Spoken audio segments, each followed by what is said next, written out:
Welcome to our SNHU career presentation on job shadowing. Your experience here at SNHU is important to us.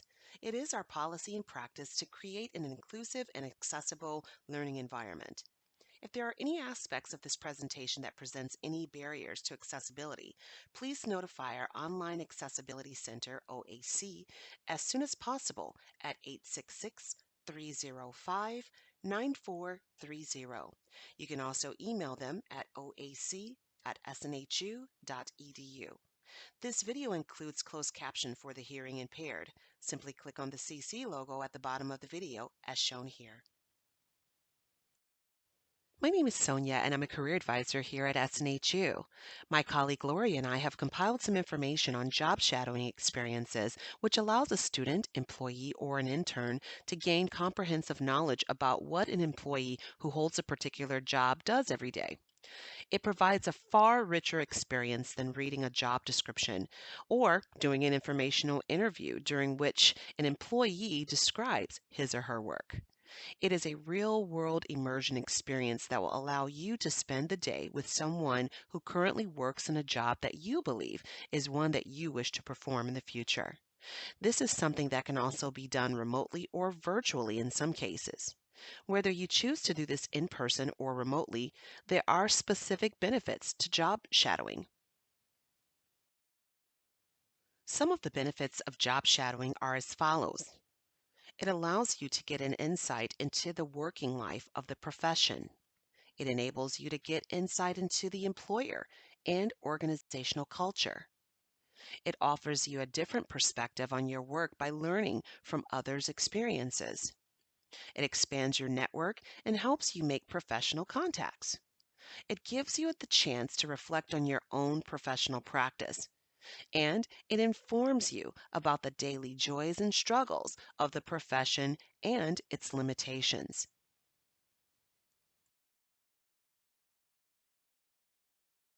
So now you know what a job shadow experience is and the benefits, but how do you initiate one?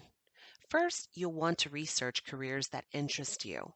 Sites like Hopin can be very helpful in helping you to identify job shadow opportunities near you. Whether you use Hopin, Google, or LinkedIn, you will want to identify companies in your area that have these opportunities. A good idea is to start with companies where friends and family members work or people who they know that they can introduce you to.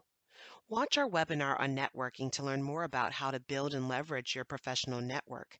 In the meantime, job shadowing is one way that you can do just that.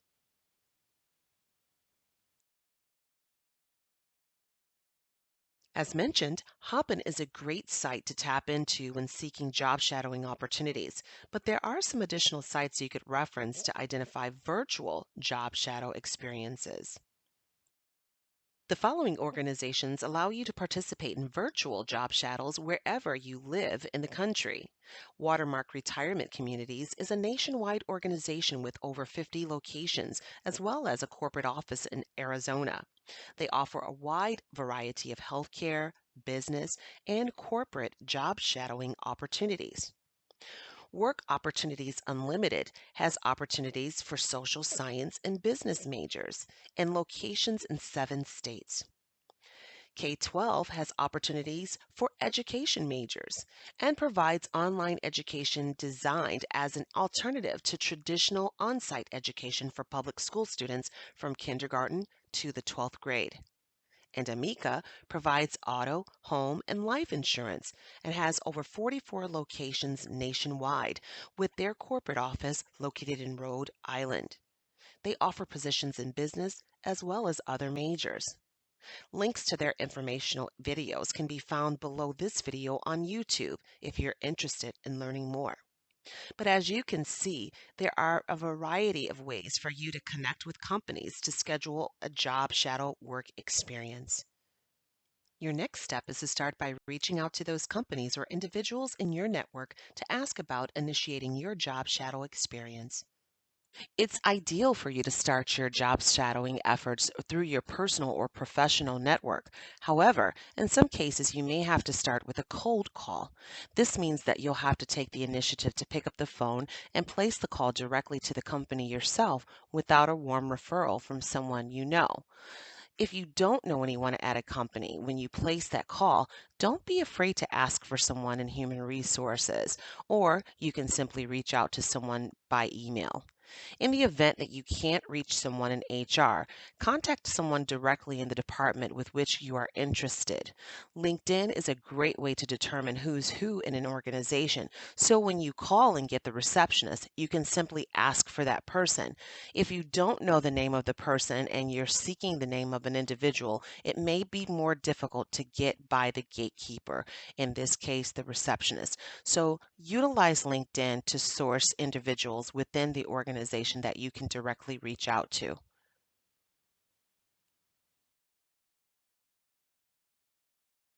In LinkedIn, you can run a search by job title. For example, let's say you want to job shadow with a career advisor in your area.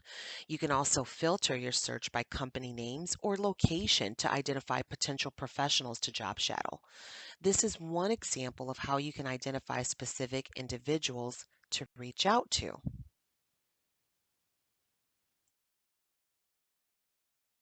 Oftentimes on LinkedIn, you will have to be connected with individuals before you can actually communicate with them in the platform. So try to connect with them, but go a step further because you don't know how frequently someone actually checks their LinkedIn account. Another alternative that can give you more immediate access to these professionals is to simply Google the company's phone number, call, and request to speak directly to that individual or be transferred to their voicemail if they're unavailable. Once you've reached the individual or gotten their voicemail, explain that you're a student interested in job shadowing someone in your desired profession and would love to spend some time following them in the company for a specified period of time. Some companies will be open to job shadowing experiences, and some may not. This approach will require you to step outside of your comfort zone, especially if you're shy, but go for it.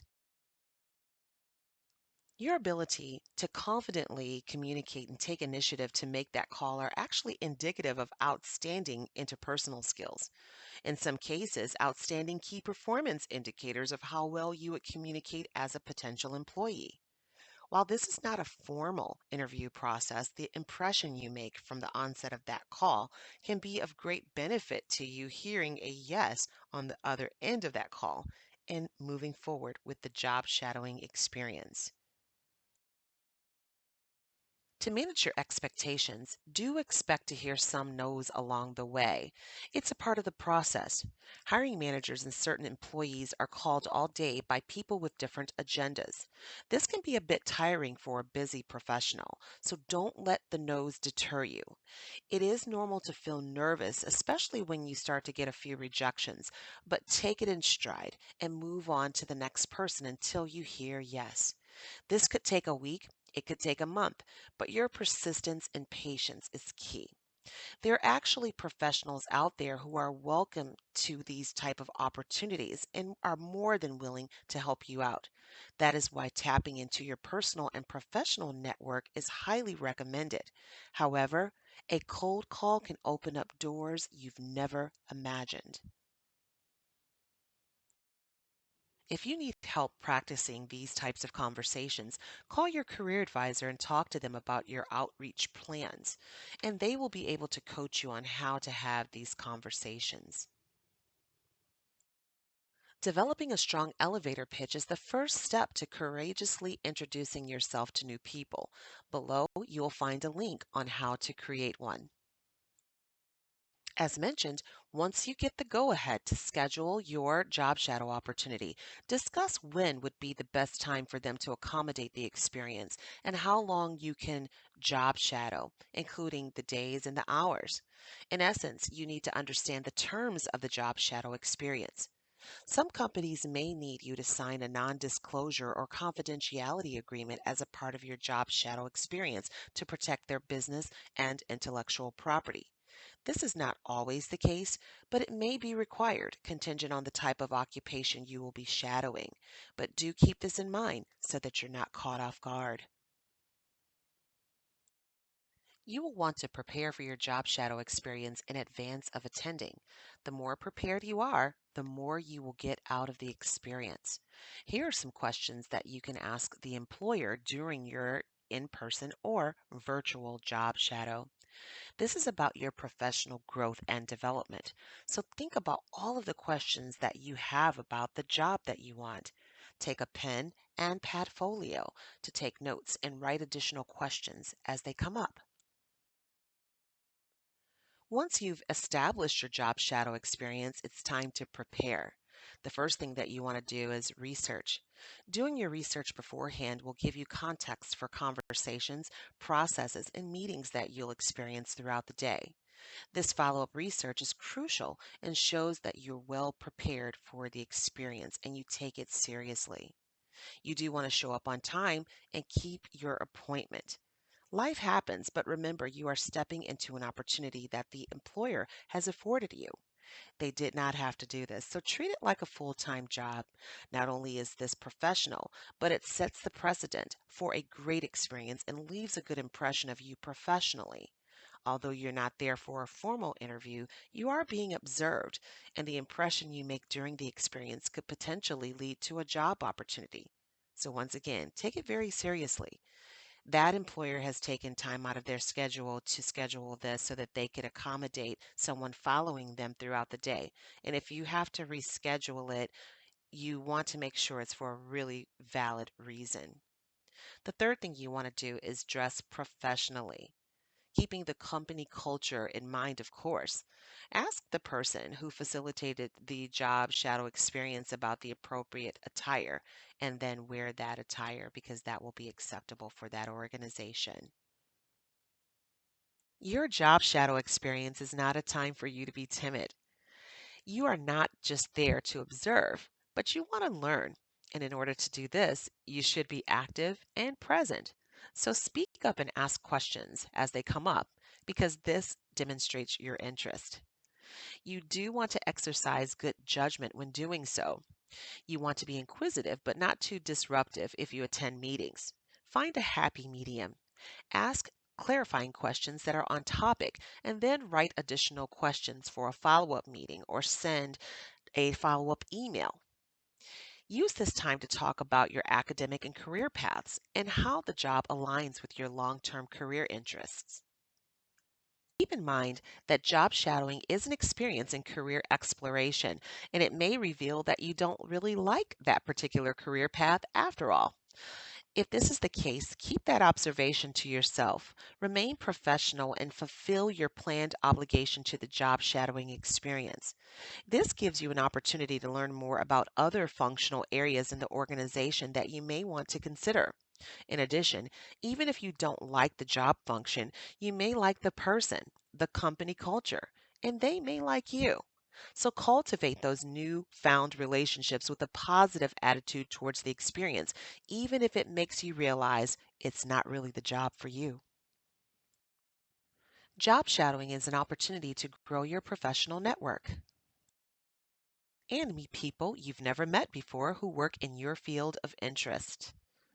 It is an opportunity to build rapport and expand your knowledge base. You can cultivate new relationships that could lead to future job referrals and recommendations for employment with the company. Making new professional connections and networking through job shadowing can be very beneficial for your career going forward. If you are a new grad with no experience, this will help you build your resume with relevant work experience. It also provides insight into the working life of the professional and optics about the daily joys and struggles, as well as its limitations. Future employers will also love seeing job shadow experiences on your resume. It shows them that you are passionate about the field and eager to learn. Job shadowing is often done as a favor from established professionals to help people looking for a job. So if you do come across a job shadowing opportunity, you should be polite, professional, and grateful for the opportunity. You will want to follow up after your job shadow experience.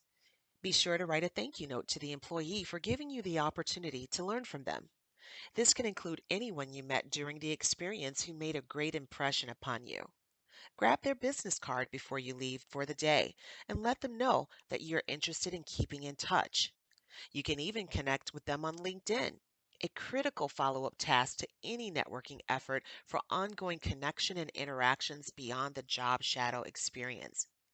Click the link below to watch our webinar on using social media to advance your career. You may want to request a meeting with the employee briefly after the job shadowing experience or on the last day that you shadow to ask follow up questions about what you saw and experienced. You can meet in the office or you can meet more casually for lunch or coffee outside of the office. But be sure to stay in touch with the person that you're shadowing. He or she will be invaluable as a networking contact as you begin to look for a job. You will want to reflect on the ongoing impact of your job shadow experience. Review your notes and create a journal about this experience. What skill gaps did you identify that you need to develop before you're ready to work in that field? How do you feel about job shadowing? And do you think that it can help you expand your network? What is one thing that you really liked or disliked about the culture? And what is one thing you learned about the employer or job function?